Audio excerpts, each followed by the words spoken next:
Welcome back to A Touch of Blue Studio and Drawing with Grandma. Today we are going to study some more animals, and as you recall, we did some birds last time and some fish, but we're going to begin with this fawn.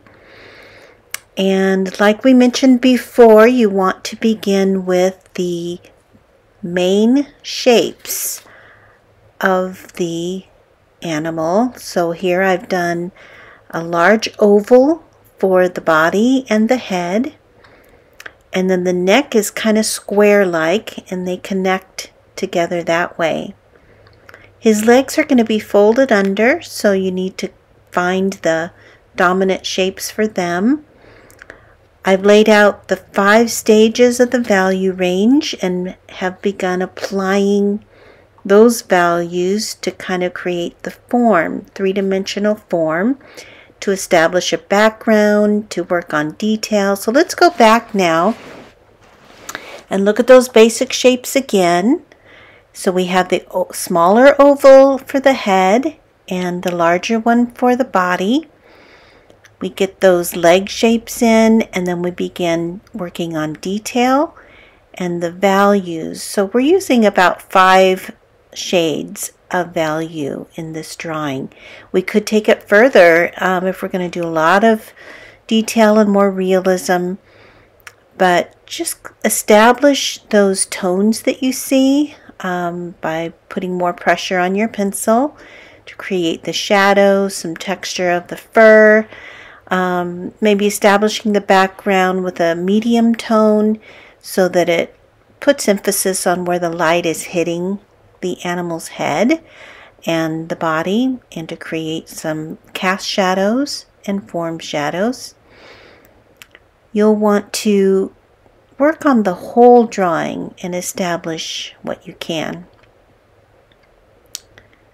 Next, we are going to work on another animal, and I want you to kind of figure out what it is as we go, but I'm starting with a circle, and as you can see, I have put a soft line down the center of the circle, which helps to create a symmetrical shape because this animal's looking straight at us, and with this rounded head, his stripe that comes down the center of his head is going to be an even shape on one side and on the other side. So that's what we call symmetry, where they're equal. They look the same on both sides when they're looking straight on at you. And so that line helps to establish that overall shape of the head. And then I'm going to place the ears because that helps to establish the other dominant features. Just add a little shadow to kind of establish the uniqueness of the fur and some patterns on his fur. And I guess you can tell that now he's more recognizable as a cheetah, and we're going to take this further. We're going to erase out some of those looser marks, and we're going to begin establishing the darker values like we did in the little fawn. We might try to take this drawing a little bit further, but try to just study the image that you're looking at and to look at the dark and light range and practice with pencil. How the fur patterns work. This cheetah has beautiful stripes and spots, and there's a lot of stripes and groupings of hair on his head, which makes him very unique. This one's going to take a little time. I'm going to have to correct those eyes. They're not quite symmetrical, so I will gradually work on those. I will take my eraser and use that as a drawing tool as well. An eraser isn't only for getting rid of mistakes, it is also reestablishing the lights in your drawing.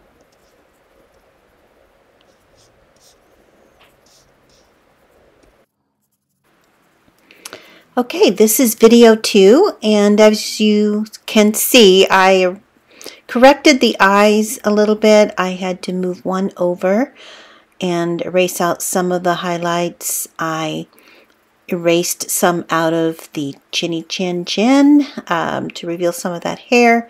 Now I'm using a really helpful drawing tool that is called a drawing stump, and it helps to blend where you want to have soft shadows and darker tones without a lot of line.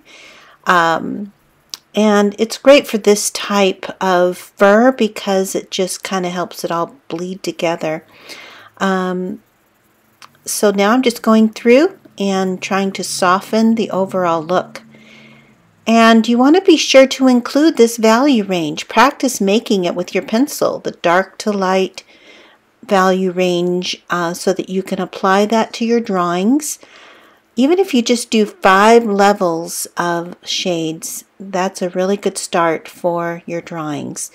I teach my older drawing students to use 9 values, and then that's a good goal as well.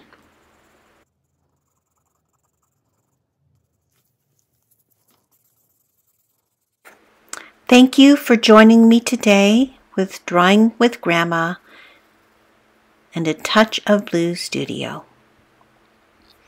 Welcome back to A Touch of Blue Studio, where you're invited to join me today with Drawing with Grandma.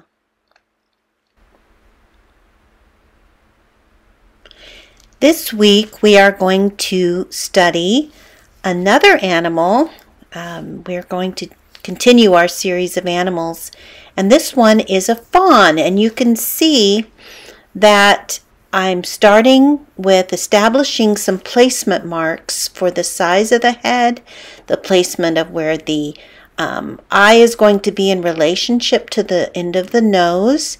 I'm going to start sketching in the placement of the ear, and since this is just the head, last time we did the whole body, this one's just the head of this beautiful little buck, and he has a big ear, but he's also got 2 antlers that we're going to have to place.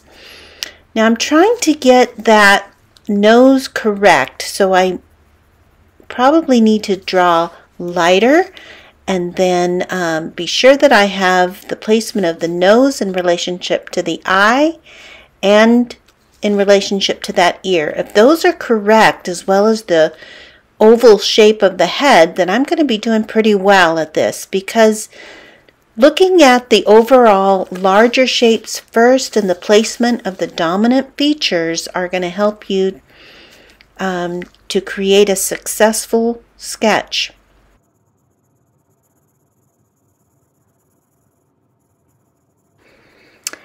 Now we need to work on establishing his neck, and the back line of his neck is also very important for his posture.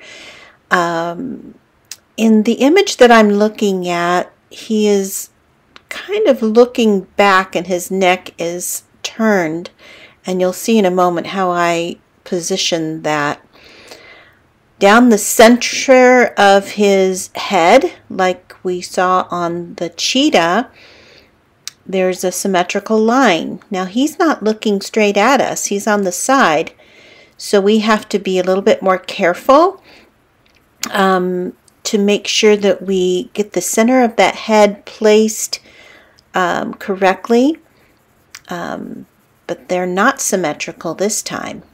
We're seeing really just one side of the face, one side of the head, whereas the cheetah, we saw the whole head. Okay, now I'm establishing some stronger lines. I kind of want to take the blending tool again, that stump, and shape in some of the dominant darks, and to look at where the emphasis will be in the light and dark contrasted areas. Now we're going to straighten him up a little bit. I'm going to have to make some corrections. I want to do some line variations to create the fur. I want to emphasize strategic lines and values that will help draw the attention from whoever's looking at this, the viewer, to that eye and the expression of his eye.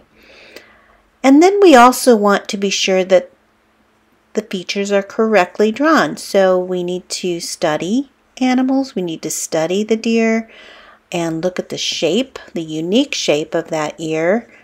I've placed the back of the neck now, and you can see he's turned a little bit. If I put a little shadow in that crease, it's going to help with that illusion. And I guess you know that drawing is an illusion. It is creating an object with shading and line variation on a two-dimensional surface to try to create the illusion of a three-dimensional object and form. So here I am just touching up. I'm going to use my eraser to kind of get out some of those straggly lines. I'm going to emphasize the highlight. I like to use a soft brush to brush away the eraser so I don't blow it away and get spit on my drawing. So always having a clean brush, a nice eraser will help with your study. Thank you for joining me today with Drawing with Grandma with a Touch of Blue Studio.